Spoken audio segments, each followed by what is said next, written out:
Hard race ang ating third lap na ginanap sa Tagudin, Ilocos.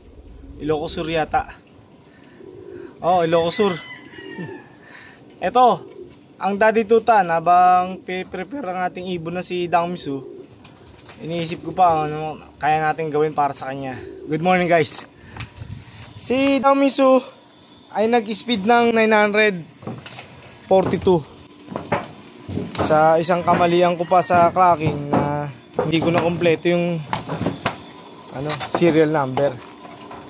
Pero okay na rin. Pero nasipa ako, sayang. Malaki pa yung oras na nawala. Mga 12 minutes pa nawala. Sayang. Ito naman natin yung ibon na si Dangmisu. Kailangan natin siya i-prepare para sa darating na fourth lap. Pang-apat na hagis na po tayo sa derby. Nagaganapin naman sa ayon sa aking mga nakita. Parang Gataran. Oh, layo yun. 335 yun o pataas. Ayan, tinanggal ko yung guys. Tinanggal ko yung purchase dito sa loob para magkaroon ng pwesto yung mga Ang Gataran, malayo po yun. Malayo pong hagis yun na atin pong pagsisikapan at pagsisikapan ni Dangmisu na makauwi. Bakit tatlo itlog mo? Hindi po niya itlog yung dalawa. Nabasag po yung isang itlog ni father. Ang naging asawa niya yung checkered na na nightbird. Hindi ko alam naging pangalan niya. Pero nightbird ang tawag ko sa kanya. Ito, inakit ko dito yung 4 na inakay. Yung anak ni Major Payne na 2 nandito na. Saka yung anak ni sino pa bang anak? Anak mismo ni Dangmisu. Nilagay ko na rito kasi masyado nang malaki. Oh. Papasubo pa sa nanay. Saka sa tatay. Oh, lakas.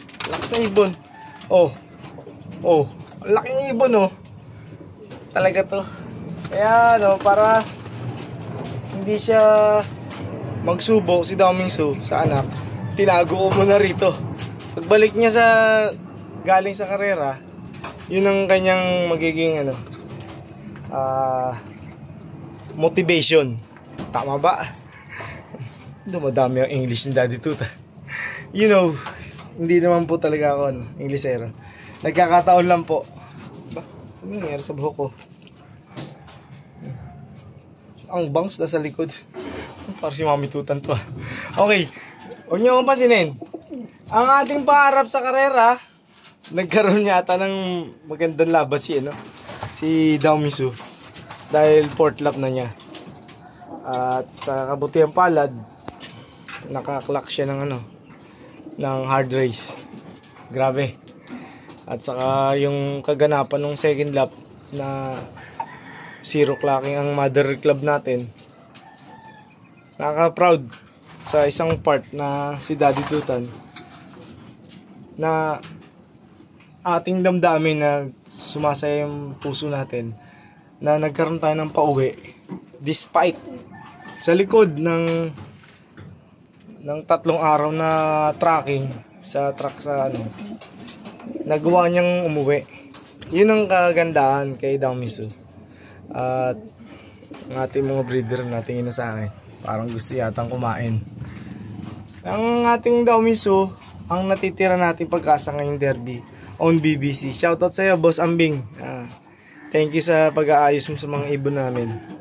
At syempre si Boss Kobe Sarip, syempre lagi na nakasupport para sa atin. Ang ating pag-iibon ganyan, laban lang. Puso. Kailangan ng magandang puso para sa sa karera kasi cardio. Ang karera na ito ay cardio. More on high flyer na ibon ang kailangan dito. Pero ang nagiging nakikita ko Meron ng mga ano, may mga markings na si Daomisu na yun ang magiging daanan niya sa dadating na karera ng port lap. Layo, gataran. Kaya lang. Fight lang tayo, fight lang, fight. Pati sa buhay, fight lang tayo. Kahit mapaiit ang buhay, fight lang. Ganyan lang ang buhay. Hindi nyo kayang imaginein kung gaano kahirap ang puyat namin ni Mami Tutan sa araw-araw na nagagawa namin. Basta kakain lang ng gulay. Okra, saluyot. Pwede na yun. Tapos syempre with guidance of Papa G na nandyan para sa atin, para lumalaki ang mukha ko, nataba na yata sa pagkakataon. Ito naman si Gordon, lumabas naman, oh. Ito po ibon natin na si Gordon. Ay, gift bird lang sa akin yan. Stock bird ng isang kaibigan. Pero na ngayon, napaamo ko. At sana mapalipad ko. Magamit ko ngayong south. Susubukan ko siya kasi high flyer siya. Talagang maganda lumipad pati sa waving niya. Pag wave niya ng pakpak, pati sa pagtiklop, aangahan nyo. At humanga ako. Guys, okay. Thank you so much, guys. Tago-tago na itong mga ibon natin na separate na. Kung anong maganda pang gawin sa kanila, ay gagawin natin para sa kanila. At syempre, kailangan na natin ng grind. Kailangan natin mag-arigato gozaimasu, minasan kyoskite. At sa Tagalog po, ano po yun, mag-ingat po kayo, minasan. Lahat, kayong lahat. Tuloy lang sa pangarap, guys. Pangarap na libre. Ayan. Ayan ang kanilang ano. Ito ang bubungan ni Daddy Tutan pag nag-abang na ulit. Thank you, guys.